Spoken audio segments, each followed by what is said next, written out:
Hi, this is Dr. Adrienne. Welcome to Health Bite, the podcast where we explore all things health and wellness. Hi there, and welcome everybody to Health Bite, our podcast where we talk about all things health and wellness. I am your host, Dr. Adrienne, and I am super excited today to have with us a special guest, Madison Ciccone. Madison is a health and wellness expert and guru. She is also master SoulCycler and instructor at the worldwide company known as SoulCycle. And we're so happy to have you. Welcome. Thank you so much. That was quite an intro. I loved it.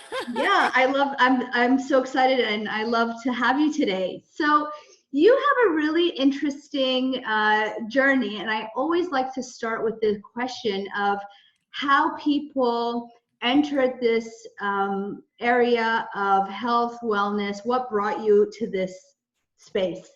Yeah, of course. I always like to mention that I didn't just like one day wake up as an adult and stumble into it. I think a lot of this health and wellness journey really was from and is very deep rooted in me from being an athlete and being a college cheerleader and just always having that like heart of a champion spirit. And I think that we see that in a lot of like people who are heavily involved in the health and wellness and fitness communities, that they have these really athletic backgrounds, and it kind of transpires into their adult life in some way, shape, or form. So from that, it was always a part of me to I always loved to work out, and I was always all about the music. I went to school for music in Nashville, and that's what landed me out in Los Angeles for quite some time, working in entertainment, doing all the things, advertising. I did digital marketing, like you name it, I did it out there. And I just got super burnt out. You know, I was waking up at 4 a.m. to go work out, and then I would work a 12-hour day. And then I would sometimes go back to the gym at night, and my friends were kind of like, Mads, what are you doing? Like, obviously, this is your true passion because you wake up at 4 a.m. in the morning, you make the time for it. And so I started to really explore that. And after interviews and trying to figure out where I would land, I got a job as a studio manager at SoulCycle. And that is what kind of set me on the journey and the path of becoming an instructor. You know, I just want to point out, I'm always so intrigued by the fact that people can leave like high-powered positions, right? To be in a position where you're coming into contact with all these celebrities and musicians, and from the outside, it looks like such a glittery lifestyle. But to have the insight and the courage really to be able to put that away and do something that, again, sounds mundane, like, okay, you're a manager at a fitness studio, right? But it requires that degree of vision, right? To know that even though in the moment, maybe it's not a glittery title, that you can leave that glamour behind in order to pursue this new path to what ultimately will be. Yeah, totally. And I think the level of that is like you get to a point where you're just like so uncomfortable with where you are that you're willing to do whatever it takes. And there's that like cliff jump moment where you're just like, you just go for it. And sometimes you don't necessarily know what the path is going to look like or the vision's going to like really turn out to be, but you just know that what you're currently doing is no longer working. So that's kind of where I was at. So I was managing SoulCycle, and all my friends thought it was so crazy. Like, here I am, I'm like 26, 27. I auditioned to be a SoulCycle instructor, and I make it into the training program. So I go to New York. So I literally push my shabby chic furniture to the curb in LA and like literally watch it get like taken away, like by, you know, cause it's free. I had to move really fast, and I was like, whatever, just put all my stuff out on the sidewalk, got on a plane, came back I grew up in Rhode Island. So New York, Rhode Island, that was like, you know, I put the rest of my stuff in Rhode Island, went to New York, trained to be a SoulCycle instructor. And they gave me a few options of different markets I could go to. And I ultimately chose Boston. Really, it was my dad's wisdom to be like, hey, if you absolutely hate this or don't love the city that you're in, at least you have like us, you have people you went to high school with. A lot of my friends went to BC and BU and community, right? At least you have community. Yeah, at least you have something. And honestly, it's kind of like the rest is really history. It's going on for over 4 years now that I've still been here in Boston. And I've been working and teaching soul now all that Yeah, I time. mean, I want to hear more about SoulCycle because speaking of community, I mean, it really a part of their gig, right? Part of their MO is really building a community around health and wellness. And they're like a force to reckon with here in Southern California, right? So tell us a little bit about the what it is, what it entails, and what that community building does for the end user. Yeah, so it's an indoor cycling studio at the core. If we're going like bare bones of what it actually is, what the workout actually is, it's indoor cycling. Why I think it is the be all end all of the boutique fitness industry is because of that community it has created. And like you've heard probably articles and things like say like, oh my gosh, it's almost like cult like. It's just because it makes you feel something that you will feel nowhere else. You won't feel it. It's like going to, like we always say, it's like you're going to your favorite workout, favorite concert, church, your therapist, seeing all your best friends. Like if you could think of all the things that make you the best version of you, that's like low key what SoulCycle does in 45 minutes to an hour. And I always say you take what you want, you leave what you don't. And I think that's what creates such the gravitational pull towards it, because you feel just so good. Obviously, endorphins, all that stuff, but it's so hard to put a tangible like button on it. Well, talk about some of the messaging because there is a lot of messaging that happens in the classes, right? I think it's very much depending on the instructor. Every instructor is so different. I know for me, I end every class with joyful, loving, and above all else, fearless. That's become kind of like my mantra. Another one throughout COVID has been stay for the magic, because during times where it gets a little tough or you want to unclip and you want to give up and you want to just like peace out, that you're just always like so close to that breaking point of where the true magic really happens for you. So I mean, I have so many beautiful golden nuggets, and I think it really just depends on the day and the feel and the mood um and what inspires every instructor individually on a daily basis is what they kind of bring to the table. I think what's really cool, for lack of a better word, what's really cool about engaging in kind of intense exercise and activity is that being in your body, like the intensity of the activity is one thing that really can bring you out of your mind. And so much of us spend so much time in our mind thinking, ruminating. And so while intensity can be uncomfortable, it is also an opportunity to come out of your mind and into your body. And so I think it has, outside of the endorphins, like you mentioned, it has that added health benefit of mindfulness, right? Of really being present in your body. And there's some great scientific data behind this that not all kinds of exercise, but actually really intense high intensity activity mimics this kind of, well, it's a physiologic state of stress in a way, but in putting yourself in that state of stress, you are actually better able to manage stress throughout the day, so it's really interesting how, yes, there's discomfort, but there really is a benefit if you can engage in that place, in that moment, and also the benefits, continue outside of the activity as well to your day-to-day life. Totally. I relate that really closely to out of your head into your heart, because I think so many times we're so caught up in the mental chatter of all the things going on in our to-do list and all the things outside. And I think what has always made this space so sacred, if you will, is like within these four walls, like you don't have your phone, you don't have anything. It's 45 minutes just for you to literally get out of your head and get into your heart and get into your body and like drop down into that space. So totally aligned with that. I wonder if there's something about the indoor cycling, because now, of course, with the pandemic, Peloton is on fire because people are unable or have been unable to go into their fitness studios. Do you see something there? Like, so, and it has a, I guess the thread that I'm trying to carry is that it has similar intention and messaging. Do you think there's something there in the activity that allows itself for that?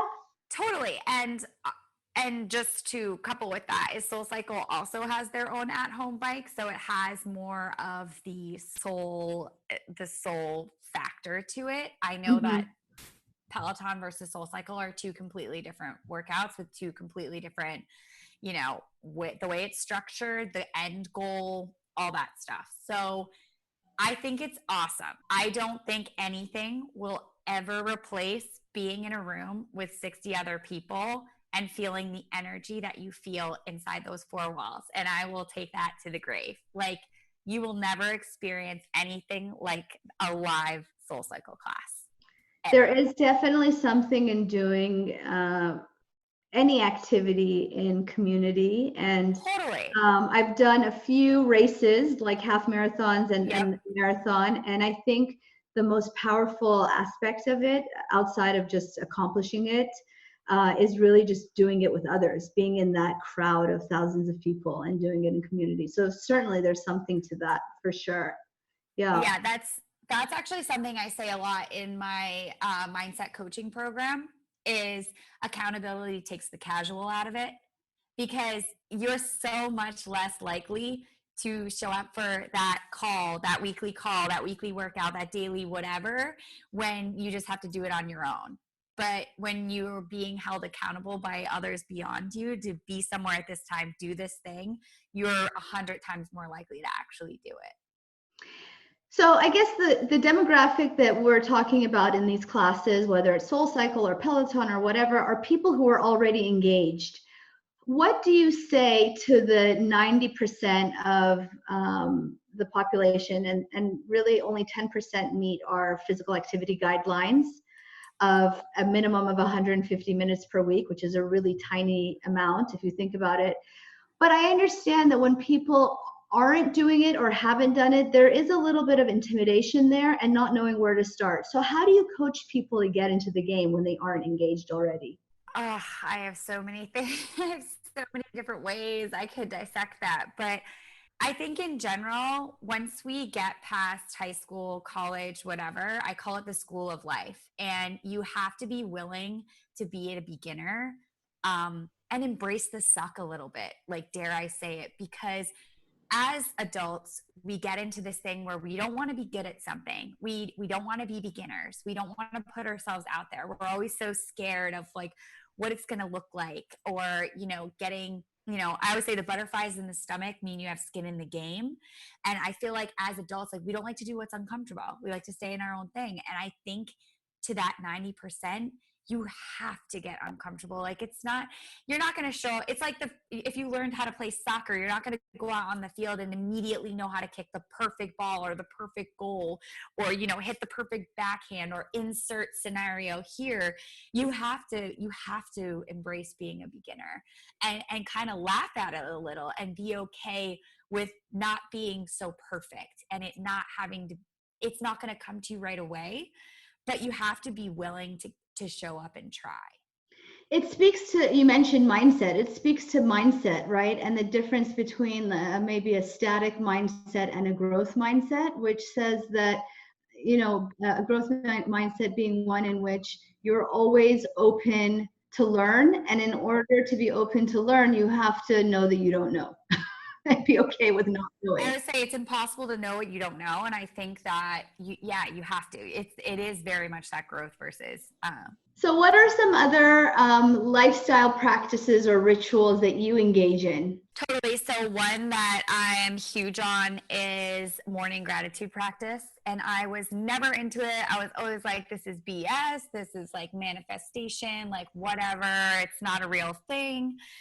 And, you read about all these amazing people. Like, I always think of like Martha Stewart or all these people that wake up at like 4 a.m. and they have this whole morning ritual. And you're like, that's bogus. Like, whatever. It's just because they are who they are.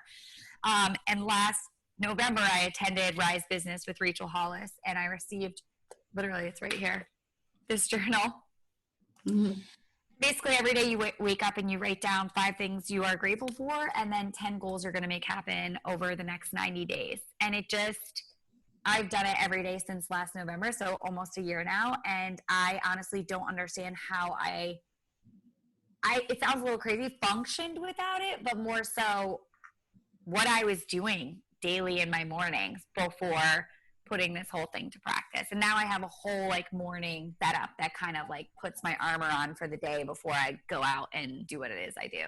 It is a practice of accountability. So I always say, you know, in my work as a physician who specializes in nutrition or weight loss, patients will often come to me and they say, I know what to do. And I know that they know intuitively what to do.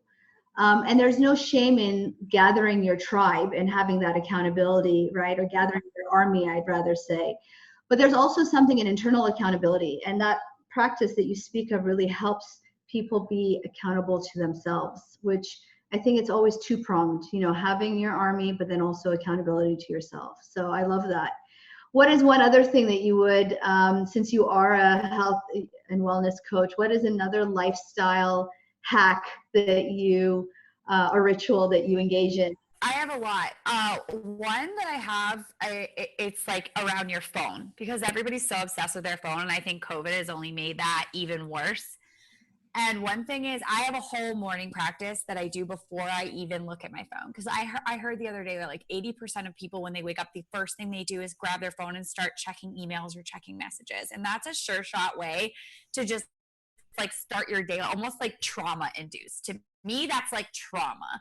That's like, oh, you already have that like awful, like, The stimulation, like I got it. overly Yeah. stimulating. Yeah, so I don't look at anything until like I've done my journal and I've gotten my coffee, and I have like different morning playlists that put me in a certain mood, that make me just like feel a certain way that I want to feel, like getting in the energy of where I want my day to go before I even start to look at any of that stuff. And then I also have a strict nighttime rule of like putting your phone to bed 2 hours ideally before you go to bed.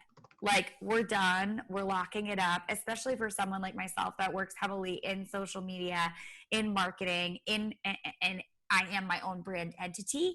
I could stay up all night, you know? And that is so important, because we did a live recently on insomnia, and actually coronasomnia. So even prior to the coronavirus pandemic, I think the numbers were something like 33% of Americans have insomnia, or get inadequate sleep. And of course, the downside to that is, you know, mood, cognition, but also metabolic health, insulin resistance, excess weight. These are all things that are associated with poor sleep. And then post, you know, or now in the pandemic and all the other things that we're all worried about, elections and social justice or injustice issues, sleep is really a problem. And so a good practice of sleep hygiene, which includes shutting off screens 2 hours, like you said, before bedtime, is really important, not only to get that blue light, you know, get that light out of your eyes, which stimulates wake cycles, but also the stimulation, right? The hyperstimulation we get from consumption of news and social media. So I love that. I think that's really important as well. So tell me what, you know, you're young, you already had this great start in a career of music and entertainment industry, and then you jumped ship and worked your way up at the fitness world from a manager to an instructor, and you also coach clients in health and wellness. So what are some of your maybe not 90-day goals, but what's on the horizon for you? What's the trajectory? Gosh, I have so many big ones, and a lot of them are very much related to like what will become over the next year. You know, I do my best work in person. Like, if I can put my hands on you, if I can be in a room with you, like, I love live events and panels and things like that. So this has all been very interesting. This whole COVID thing has been very interesting, Yeah. and I've had to pivot a lot. You know, like, we've heard that word a ton. So I have a couple big podcasts that I want to get on that are goals that I write down every day. Would love um, I would love to launch a confidence course for this group of, I don't know what the actual title is, but it's between millennials and Gen Z. It's like this mid group of women based around confidence and social media and just how to kind of stay above the noise, keep your head above the waves, if you will. That's something I say a lot. And I have a couple of philanthropic goals that I would like to. Actually, you're in SoCal, right? Yes, I am. Yeah, so I worked heavily with a organization called Life Rolls On. So I am very close with that. It's very dear to my heart, and it's surfing and skating with kids and adults who have been affected by mostly spinal cord injuries, but really anything that would prevent you from being able to move freely, whether it be in the water, whether it be on land, sports, things like that. So I have a goal for a big donation I would like to make for them. And I have a lot of little things like that That's that just amazing. they keep me moving. And then, it's like your why has to be bigger than, it's not just create this coaching course to make money. It's create this coaching course and change people's lives and then be able to donate this to this philanthropy. It's like this more is more And I thing. really think encouraging people to engage in health practices and physical activity really is a way that people's lives transform. And so I totally get that. So for people who want to find out more about you or find you, where can we connect with you? Social media, you said. So what's a good way to connect? Yeah, so my biggest is probably Instagram. So you can find me at MadsTads, MaddZTaddz. It's a nickname I got in high school, and I had no idea that this social world was going to take off. And fun fact about me, my last name is Ciccone, which is also Madonna, like the Madonna's last name. So every way you could spell Maddie, Mad, Ciccone, Madison Ciccone, it's all taken. So I will forever be MadsTads. I will take it to the grave again. And I also have a website, www.madstads.com. I also have a weekly podcast, MadsTads Beyond the Bike. But pretty much if you hang out with me on Instagram, you can find everything you want to find on me. That's perfect. Well, thank you. This was a fun conversation. I enjoyed speaking with you, and I look forward to hearing more about your doings and happenings. Yes. And thank you to our guests for joining us today. And remember that you can also follow me at Dr. Adrienne Udeem, as well as at Dell Nutrition, and subscribe to Health Bite on iTunes and Spotify. Until then, I'm wishing all of you good health. Thank you so much. Bye-bye.